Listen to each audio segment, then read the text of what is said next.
तो आज का वीडियो एयर फाइबर A6 और C6 के ऊपर है। आशा करता हूँ इस वीडियो से आपको काफ़ी नॉलेज मिल जाएंगे। टावर में 3 लेग्स होते हैं और प्रत्येक लेग्स में एक एक A6 इंस्टॉल किया जाता है, जो कि हम अल्फ़ा, बीटा और गामा के हिसाब से समझ सकते हैं। अब चलिए इसकी थोड़ी हम थ्योरी जान लेते हैं। ये है एक टावर जिसमें 3 लेग्स हैं, अल्फ़ा, बीटा और गामा, जिसमें 3 A6 इंस्टॉल किया हुआ है, A6-1, A6-2 और A6-3। अब तीनों A6 में एक एक पावर केबल कनेक्टेड होते हैं। इस प्रकार से 3 पावर केबल A6 से नीचे ODC तक आता है। अब ये तीनों पावर केबल ODC के अंदर 6 एम्पियर का MCB के साथ कनेक्टेड होता है। इस प्रकार से तीनों A6 को पावर मिल जाता है। अब प्रत्येक A6 में 2 SAP के पोर्ट होते हैं, SAP1 और SAP2, जिसमें 10G का SAP लगाया जाता है। अब SAP से फाइबर केबल जो होता है, सिपरी केबल जो होता है, उससे लगाने का तरीका थोड़ा सा अलग है। यहाँ पे ब्लैक कलर का जो केबल है वो पावर केबल है और येलो कलर का जो केबल है वो सिपरी केबल है, फाइबर केबल है। तो येलो कलर के केबल के ऊपर ध्यान देंगे। 3 नंबर वाले A6 को देखेंगे तो पोर्ट 1 के SAP से जो फाइबर केबल आया है, सिपरी केबल आया है, वो सीधा ODC में रखे MDS स्विच में इंटर किया है। यहाँ सेकंड नंबर का A6 को देखेंगे तो यहाँ भी पोर्ट 1 SAP1 से जो केबल आया है, जो फाइबर केबल आया है, सिपरी केबल आया है, वो भी MDS स्विच में इंटर किया है। लेकिन A6-2 के SAP2 से जो फाइबर केबल निकला है वो A6-1 के SAP1 से कनेक्टेड है और ये केबल छोटा भी है। A6-1 से जो फाइबर केबल निकलता है या सिपरी केबल निकलता है वो MDS स्विच तक नहीं आता है, वो A6-2 या 3 के SAP के 2 नंबर पोर्ट के साथ कनेक्ट हो जाता है। मतलब कोई भी एक A6 बाकी के बचे 2 A6 में से किसी भी एक के साथ कनेक्ट हो जाता है, कैस्केडिंग हो जाता है।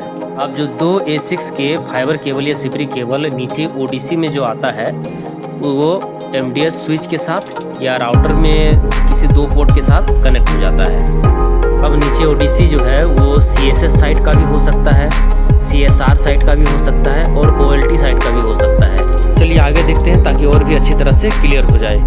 ये है A6 रेडियो का वर्टिकल और बैक साइड इमेज। यहाँ हम रेडियो के पोर्ट को समझते हैं। लेफ्ट साइड का 1 नंबर पोर्ट 48 वोल्ट DC का है, यहाँ पावर सप्लाई दिया जाता है।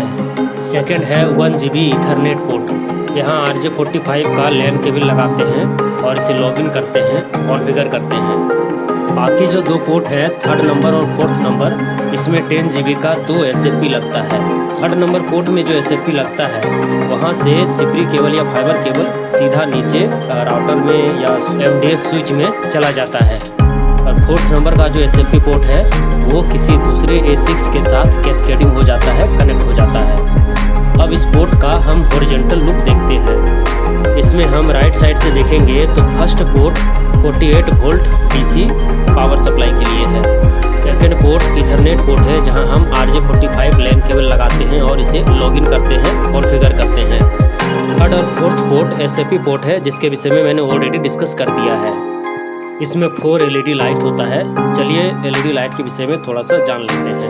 पहला LED है पावर LED।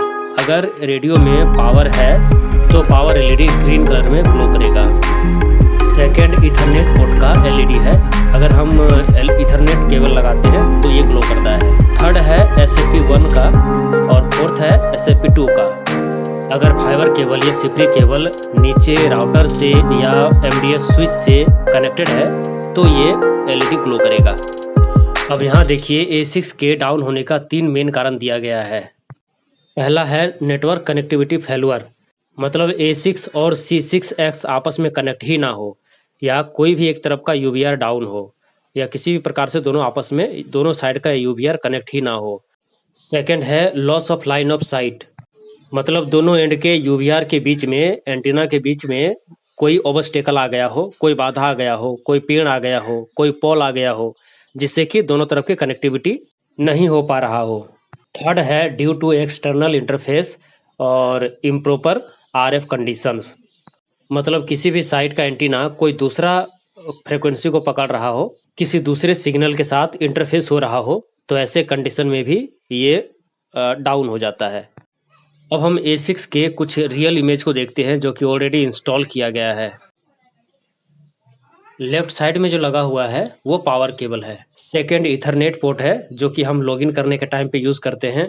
थर्ड में सिपरी केबल या फाइबर केबल लगा है जो कि नीचे सीधा राउटर में या MDS स्विच में जाता है। फोर्थ पोर्ट कैस्केडिंग में काम आता है, मतलब किसी दूसरे A6 को कनेक्ट करने में काम आता है। यहाँ एक ऑलरेडी देखिए फाइबर केबल या सिपरी केबल है जो किसी और के साथ कैस्केडिंग किया जाएगा। मैक्सिमम टावर में जो 3 लेग होते हैं वो अल्फा बीटा गामा के नाम से जाने जाते हैं। तो गामा में जो A6 लगा होता है वही बीटा के A6 के साथ कनेक्ट होता है, कैस्केडिंग होता है। ज़्यादातर साइट पर यही देखा गया है। यहाँ कैसे क्लम्प को टाइट किया गया है और कैसे ग्राउंडिंग को लगाया गया है ये देखा जा सकता है। इसमें 1 नंबर पोर्ट में पावर केबल है और 3 नंबर में सिपरी केबल या फाइबर केबल लगा है। यहाँ पावर केबल के साथ ग्राउंडिंग को कैसे टाइट किया गया है ये दिखाया गया है। इसमें ग्राउंडिंग को और भी अच्छी तरह से लगा हुआ देख सकते हैं। कई सारे इमेज को दिखाने का बस एक ही कारण है कि कई सारे एग्जाम्पल आपको देखने मिल जाएंगे जिससे पता चलेगा कि कहाँ कहाँ कैसे कैसे इंस्टॉल किया गया है। ये सब ऑलरेडी इंस्टॉल्ड है।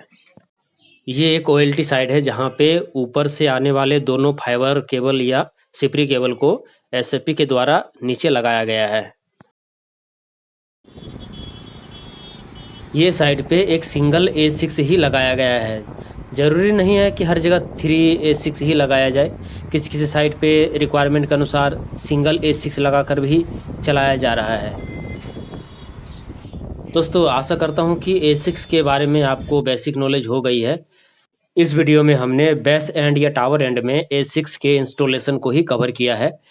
आने वाले वीडियो में हम देखेंगे कि C6X जो है कस्टमर एंड पर उसे हम कैसे इंस्टॉल करते हैं। अगर इस वीडियो में कोई इन्फॉर्मेशन किसी जगह गलत लगे तो कमेंट करिएगा, मैं नेक्स्ट वीडियो में उसे रिफॉर्म कर लूँगा।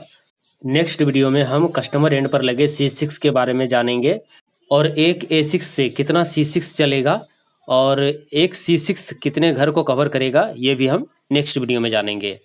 दोस्तों वीडियो अगर अच्छा लगे, इन्फॉर्मेटिव लगे तो मुझे सपोर्ट करने के लिए लाइक शेयर और सब्सक्राइब जरूर करें। Thank you.